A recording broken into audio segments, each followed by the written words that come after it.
Hello everybody, this is the first time I've ever done this, so bear with me. I'm reading the Christmas Krampus creepypasta, so if you like it, leave a like on this video. I'm going to get into it. Parents will be gone for most of tonight and Christmas morning, tomorrow, for some stupid work thing they both have. We usually have a Christmas at 6 o'clock, but we have to wait for Mommy and Daddy to get home first. Mom told Brad, my oldest brother, that we would have a babysitter because she didn't trust him to watch all 5 of us by himself. Mom often left Brad watching us, but we had broke a lot of things the last couple times we were left alone. So Mommy said she would get Rebecca to watch us.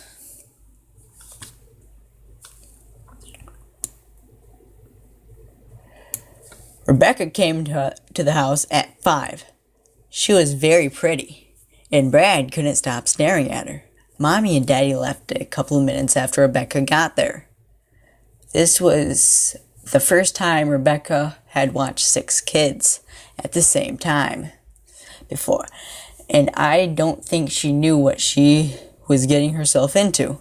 My youngest sister, Molly, who's 3, threw a tantrum after our parents left. Levi and Garrett, my younger twin brothers, who are both 5, started fighting. Brad talked with Rebecca most of the night, and Rachel spent most of the night in her room. Mom and Dad said that we would still get Christmas gifts tomorrow, but we had to wait to open them until they got home. We made hot cocoa, but the cocoa maker is broke, so the hot chocolate burned our mouths, and we all got candy canes too. Rebecca started to put us to bed at 8, and finally succeeded at 9:30. Even though she was clearly exhausted and frustrated with us, she told us she had fun and that she wouldn't have spent Christmas Eve any other way. I awoke in the middle of the night at about 11 to see a crimson moon casting a dim red glow on the winter snow. I looked out my bedroom window and saw a red object coming towards our house fast. It was hard to make out, but it looked like a red sleigh being pulled by reindeer. I instantly recognized this as Santa's sleigh and ran to hide on the stairs and waited for him to come down the chimney anxiously. Out of the window to the right of our fireplace, I saw the sleigh overhead and heard many hooves trotting on the roof. I made sure to remain perfectly still and silent as a mouse. I waited for what felt like an eternity while soft footsteps echoed on the roof above me. Getting closer to the chimney, I heard scuffling as ash and dust started falling from the fireplace. Soon 2 black boots landed. Then the rest of jolly old Saint Nick came through the fireplace with a bag of toys on his back. Without speaking a word, he went straight to our tree. He took gifts from his bag and scattered them under our lit-up plastic evergreen. Then started on the milk and cookies we left for him. I felt like I had held my breath the entire time I was hiding on the stairs. I couldn't believe I was spying on the real Santa Claus in my own home. Eventually, he made his way over to our stockings. He started putting various knickknacks and candies in our stockings, starting with Molly. When he got to Levi, he took out a small black rock and eyed it sadly for placing it in Levi's stocking. It took me a second to realize that he gave Levi coal. I tried to stifle a laugh to the best of my abilities, but a small squeak escaped my lips anyways. Santa turned around and scanned the room. I remained as still as ever. He turned back to the stockings this time, keeping his back to me, and put a piece of coal in Garrett's stocking too. He put a candy cane in Brad's stocking along with a pocket knife. Rachel got a new phone and some Kit Kats. Finally moved to my stocking, which was always furthest to the right, even though I'm the middle child. He began rummaging through his sack as I leaned forward excitedly to see what presents I was getting. Santa pulled out a large jet black piece of coal and stuffed it into my stocking. I felt a wave of anger, sadness, and regret all at once. I almost stood up right then to tell off the jolly old elf, but when he turned around, I saw tears in his eyes. He looked as if he was filled with similar emotions as I was, like he didn't like to have to give bad kids coal. It was for this reason that I remained quiet as Santa climbed back up the chimney, got into his sleigh, and flew away. I watched out my downstairs window as the sleigh flew from the roof and into the black abyss of Christmas night.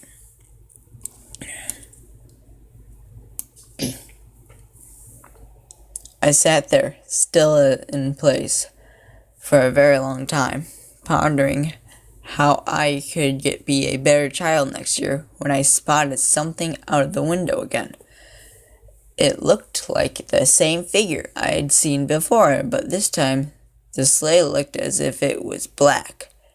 I wrote this off as it was really dark outside except for the moon's red glow. I wondered why Santa would come back. Maybe he forgot something. Maybe he made a mistake. Maybe I wasn't naughty, and he was on his way back right now to fix his mistake. My mind was racing from one thought to another. I began to hype myself up for all my possible Christmas presents. I'd stopped watching the window and had begun to daydream about the next morning until hooves on the roof interrupted my thoughts. I heard loud, heavy clacking, this time as he got closer to the chimney.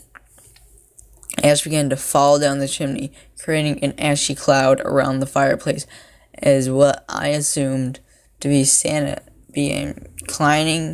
coming down and landing with a loud clash. My final thought before seeing what came next was, how is no one noticing all of this?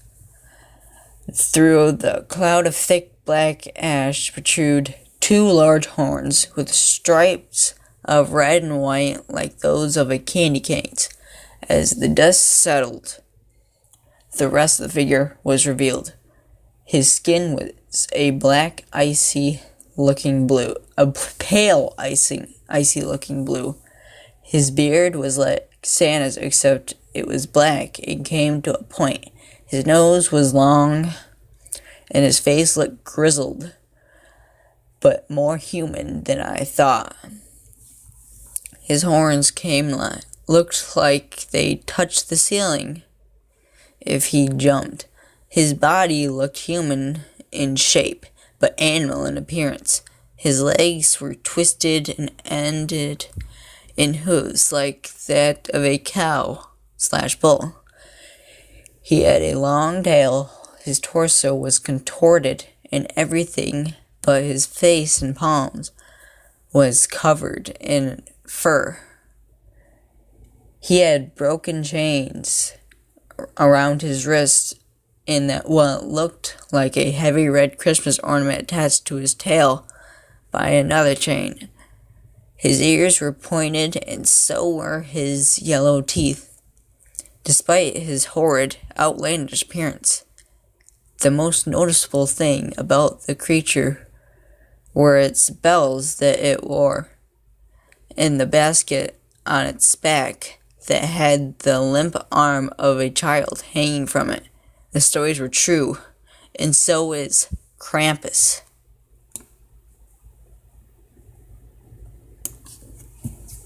I couldn't believe my eyes.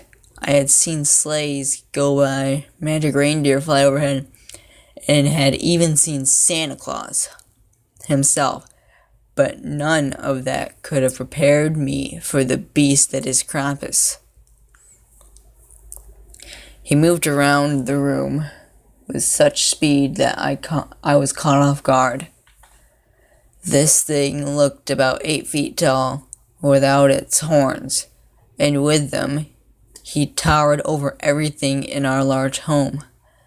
He made his way to the fireplace and took the coal from Levi's stocking and rolled it around his long, bony fingers for a moment, then took the coal from Garrett's stocking, then finally mine. He studied the coal for a moment. A wide smile, full of pointy, yellow teeth, beamed across his face. "Naughty little children," I heard it say in a cold, raspy voice. A shiver ran up my spine as it spoke. I was paralyzed in both fear and awe at the creature that roamed my living room beneath me. I thought he was moving towards the tree, but it walked past it and started going down the hall into Levi and Garrett's room. I remembered the things my father used to say about it, that he whips bad kids, takes them away, sometimes he eats them, sometimes he shakes them and scares them into being good. All these horrid thoughts and more danced through my head as the monster creeped into the twins' room. I tried to scream with all my might, but no sound would escape my mouth. As I finally was able to choke out, "Levi! Garrett!" Screams had already filled their room. Levi came running out of his room, screaming his head off, as Garrett followed suit. The creature's long, twisted arm reached out from the room and grabbed Garrett's leg, pulling him back into the room. I stood up from my spot on the stairs and motioned for Levi to come to me.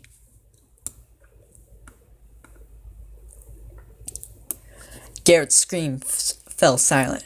The Krampus emerged from the room alone. His eyes seemed shorter. His nose seemed shorter now. His face even more deformed now. I gripped Levi's hand tightly, and we ran to Brad's room. I wailed on his door again and again, but he wouldn't come out. I would have tried harder to get his attention, but I could hear it coming up the stairs as each hoof hit each step. I took Levi to the laundry room and told him to hide in the laundry chute. Once he was inside, I began lowering the laundry hamper so he could get downstairs without confronting the monster. Before he was lowered out of sight, I told Levi to start the hot cocoa maker because I had a plan. He nodded, and once he got to the bottom, I felt the hamper get lighter as he climbed out. I heard the hooved footsteps getting louder and closer to the laundry room. I began pulling the laundry hamper up, and I climbed in just as the door was violently flung open despite the locks on it. The beast licked his lips with his long, skinny tongue as he slowly approached my trembling body inside the hamper. I began to bounce myself and rock the hamper as Krampus got closer and closer. The hamper would not fall no matter how hard I rocked it, and the creature was nearly upon me. I felt its breath on me as it excitedly panted, getting farther. I expected its breath to be hot, like that of a dog's, but instead, it felt like the coldest winter chill caressing my skin. I shook the whole hamper as savagely as I could, before it finally budged. The hamper fell, and before I knew it, I was on the first floor. I crawled out of the chute and ran to the kitchen as the demon rampaged upstairs. As I came into the kitchen, I noticed no sign of my little brother, but I did see the hot cocoa maker was on. The stomping of the creature upstairs continued, but it didn't seem to be near the stairs, so I focused on finding Levi. He wasn't hiding in any cabinets, and he wasn't anywhere in the living room. I decided that he might be in his room, so I creeped to it slowly but steadily. The twins' room was trashed entirely, and Levi wasn't there. There was blood on the wall. I shuddered to think that it once belonged to my baby brother. A small bloody handprint was smeared on the wall by the door. Dread was all that I could feel in that moment. Dread for misbehaving all year. Dread for what had become of my little brother. And dread for the silence that fell in place of hoofs stomping around upstairs. I quickly and silently made my way back to the kitchen and took out a large coffee pitcher of scalding hot cocoa. As I kept out of the kitchen into the living room, I had a ominous feeling of dread, as if I were being watched. I could barely see in the dark of the night, and I couldn't locate our light switches. The only source of light I had was the dim, eerie glow of the light from the Christmas tree. As I scanned all entrances to the dining room, something moving caught my eye. The chandelier had begun to start swinging, as if something had bumped it or hit it. There was soft thudding that accompanied the squeaking of the rocking corona. As I looked around to make out another vague shape in the glow of Christmas lights, I saw what bumped the chandelier. The monster was crawling on my ceiling like a large, twisted spider. His arms were bent in excruciating-looking ways to grip the ceiling and watch me with his eyes that burned like fire. I wanted to scream at the top of my lungs at the very sight of it, but instead I held my ground. A cruel smile spread across the face of the predator who was stalking me. He undug his fingers from the ceiling and landed on the floor in front of me with a thunderous crash. Mere inches away from me, this was his mistake. I threw the entire pitcher of burning hot cocoa on his face, and the beast immediately started writhing in agony. He covered his hands over his quickly blistering face. He took his hands off of his face just as it began to melt and peel off, the bits of flesh and blood melting away to reveal his horrible skull with its eyes still in their sockets. It froze for a while, and for a brief moment I was happily assured and content that the krampus was dead. But then it only started cackling, an awful and disturbingly malevolent laugh. It pierced my ears like knives and loomed over me to instill as much fear as it could. It was working before my very eyes. The muscles around the creature's skull started to grow back, and in seconds, its new face had formed. It looked more like a goat with pointy teeth than a human. But you could still partially see it in there. Its beard is still as long as before, but now it looked almost out of place on the demonic beast's head. I turned and ran behind the tree, avoiding the abomination's lanky arms. As I ran by, the krampus immediately started coming towards the tree, intent on harming me. I pushed the large plastic evergreen on the monster and ran back upstairs to find my little brother. I wailed on my other siblings' doors, but no one would wake up, no matter how hard I pounded on their doors. Everyone locks the doors to their room when we go to sleep, so we're not bothered. But the doors are also heavy, and not much sound can get through them. I began to shout for Levi as loud as I could, hoping he'd respond. Then Levi appeared at the top of the stairs. We stared at each other. He looked terrified and sad. I started to walk towards him, when suddenly my baby brother was impaled by the Krampus's horns. His body was thrusted and up and thrashed around by the savage creature as he convulsed and shook spastically on its horns. I've seen people die on TV before, but watching it in real life is entirely different. No one should have to go through it. My brother didn't deserve that. No one deserves that. Santa and Christmas are about love and cheer. Krampus made Christmas about hatred and retribution. I watched helplessly while the thing ripped my brother's shaking body from its horns and dropped his lifeless body into the basket on his back.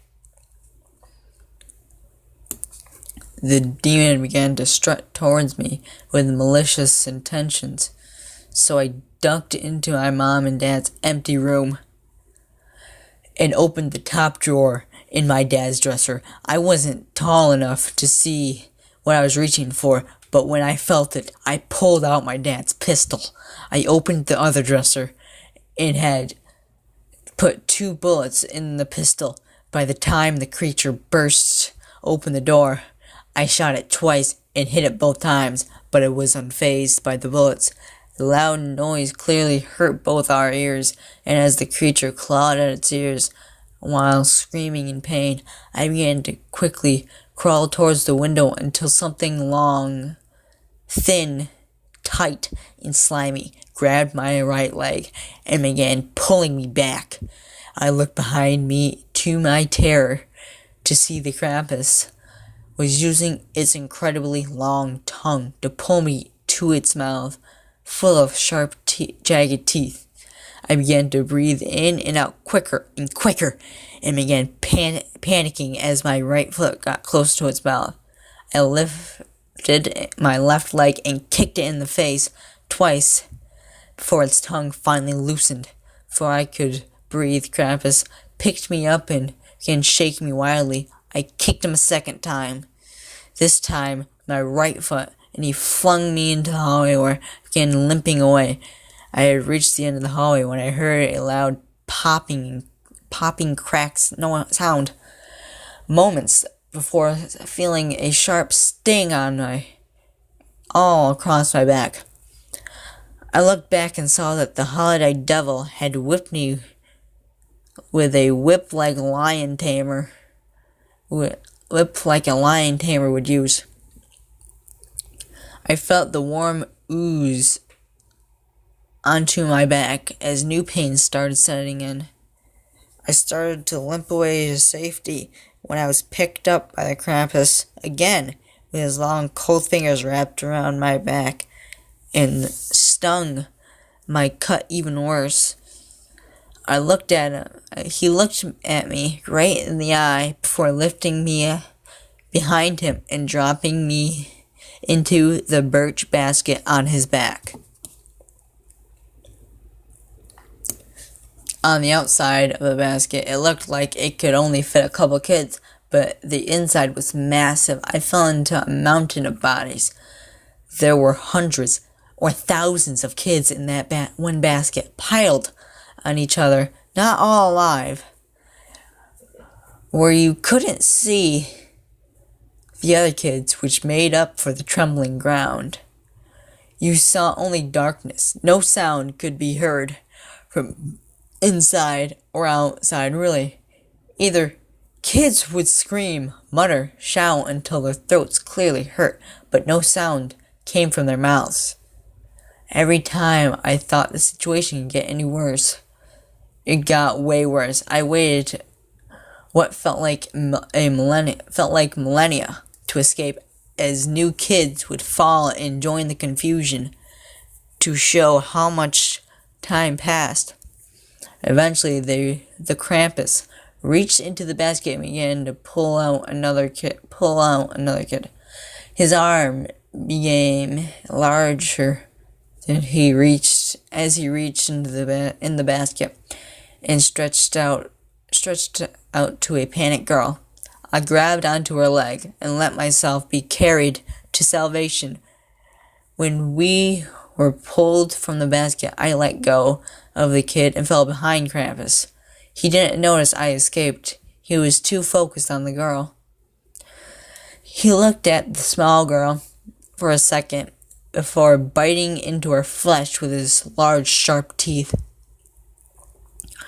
I never knew the kid's name before the creature devoured her, but I owe her my life for helping me escape. I backed away slowly from behind as Krampus feasted on the fellow child at its dinner table. I had no idea where I was now, but it was dark and it was cold. I think it's where the creature lives. After the monster was finished eating, he picked up a small wooden box, opened the top, and spat something that glowed a bright green into it. He then took the box over to a rusted doofus that he opened, entered, then left a few minutes later without the box. He then left the room, leaving the child's remains on a large platter and a rusty door to my curiosity.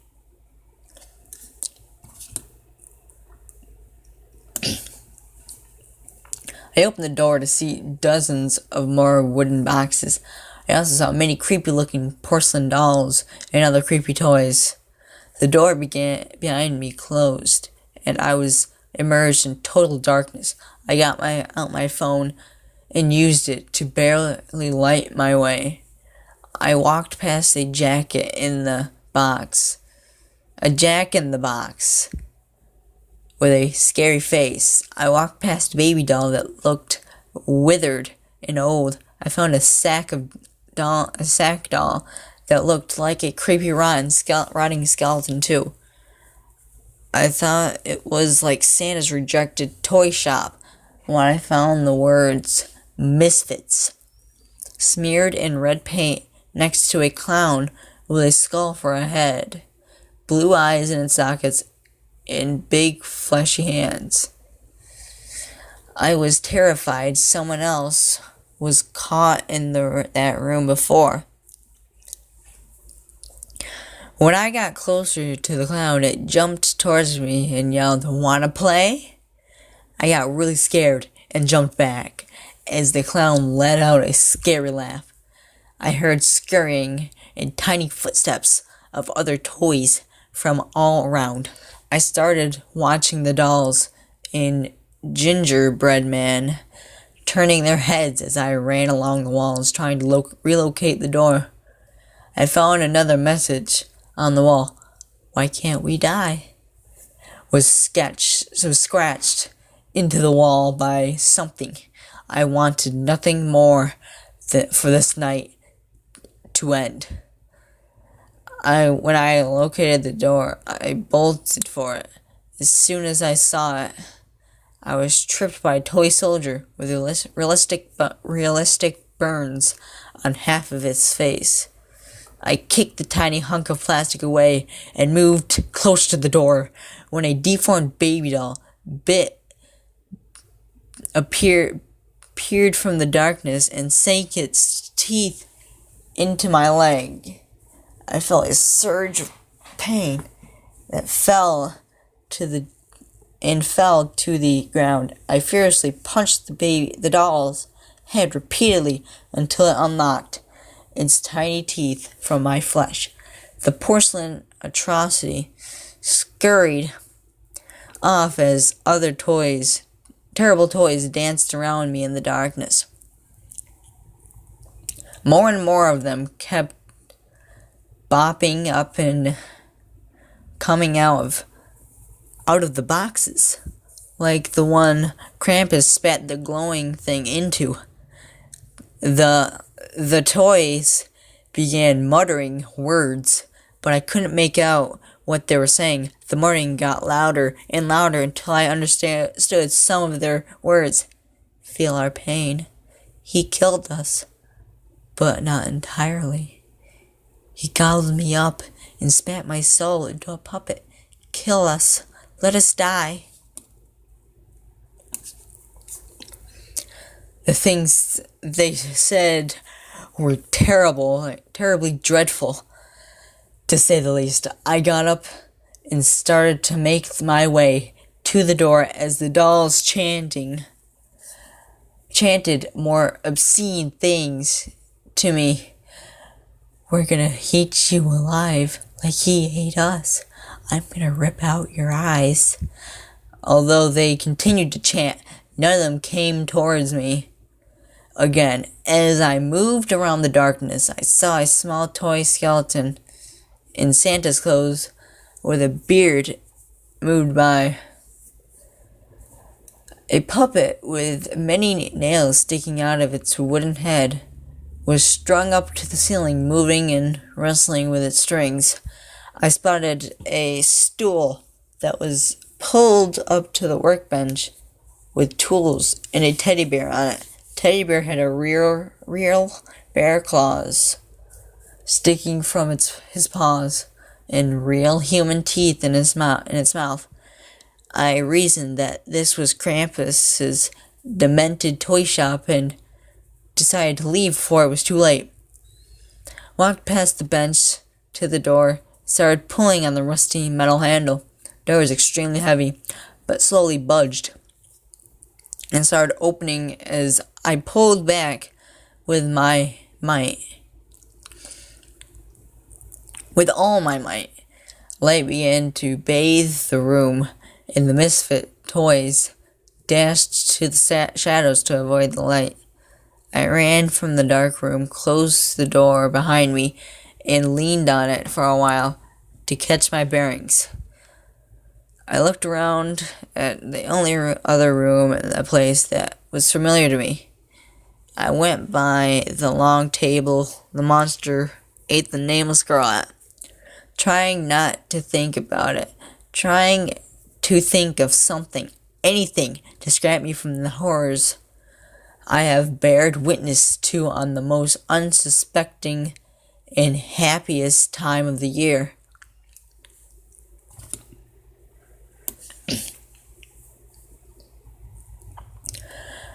I walked to an open door and poked only half of my head out to scan the perimeter of the room.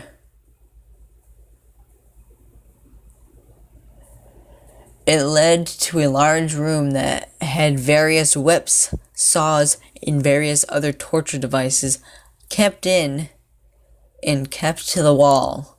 I spotted 3 dark wooden doors amongst the darkness and concrete walls. I also found a window, and the snow outside was falling so slowly, so peacefully. 2 doors were on this one large wall opposite of the window, and the other was on the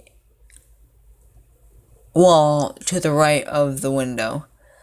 I first tried on one of the doors on the long wall, but had decided beforehand to go to the door right of the window, thinking it would lead me closer to a door or out or something. The walls were lined with racks, and racks were lined with hellish masks. Some had horns, some had long serpent tongues sticking out, some had teeth, some had patches of skin, some had antlers. One was a weird skull with antlers, and the antlers had lit candles on them. It was so strange. The room was so large. The other door led to the same room. I left without moving the door, in fear that closing the heavy door would create noise and would lead the creature to me. I walked alongside the wall to avoid the equipment, straight to the only door I had left. I opened the door slowly with caution. The first thing in the room I noticed was a strange tree that looked like an upside-down purple Christmas tree. The trunk was on the bottom, but the pines and branches looked upside down. The tree was decorated with red and green lights and small bones. There was another window in this room, but it was on the same side as the last. There was an open doorway that led to a hallway that teed off, and two signs labeled the directions. The right one said surveillance room, the left one said stables. I went to the stables thinking I might be able to find a reindeer to fly out of this place with. It seemed like a silly plan now in hindsight. I opened the stable door and awful smells invaded my nostrils. Immediately, there was frost on the floor as well.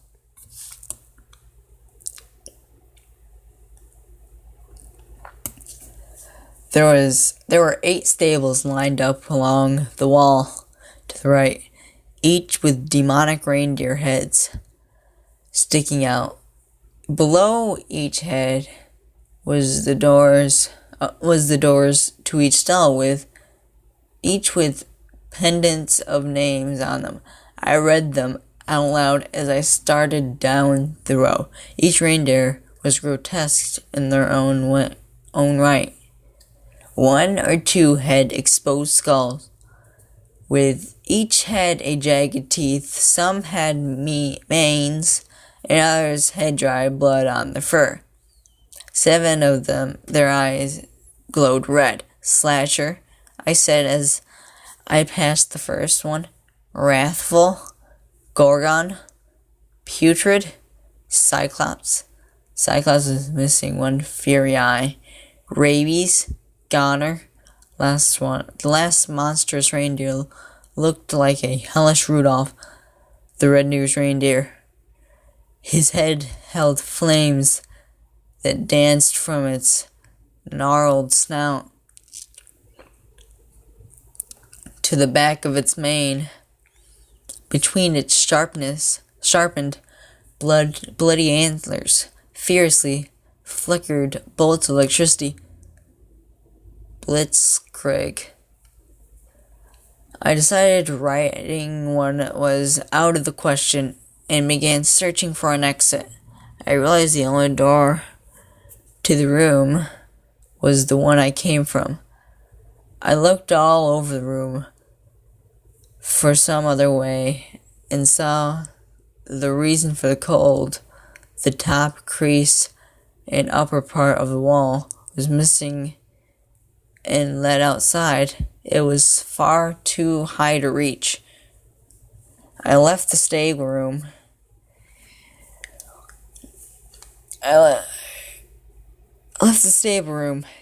And went into the surveillance room, and the handle felt icy cold as I slowly opened the door.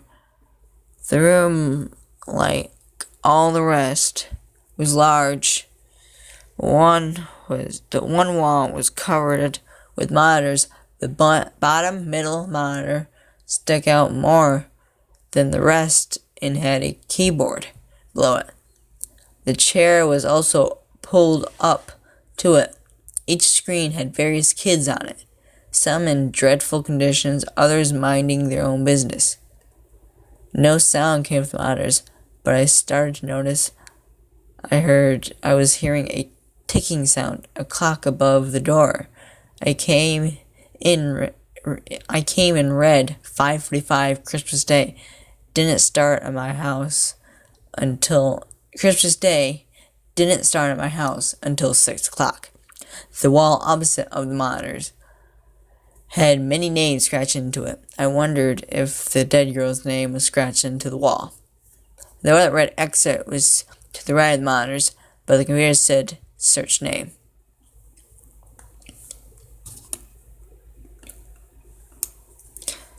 I sat in the large chair and typed in Garrett Rockford. A nutcracker that had two bodies attached from the sides of its head popped up.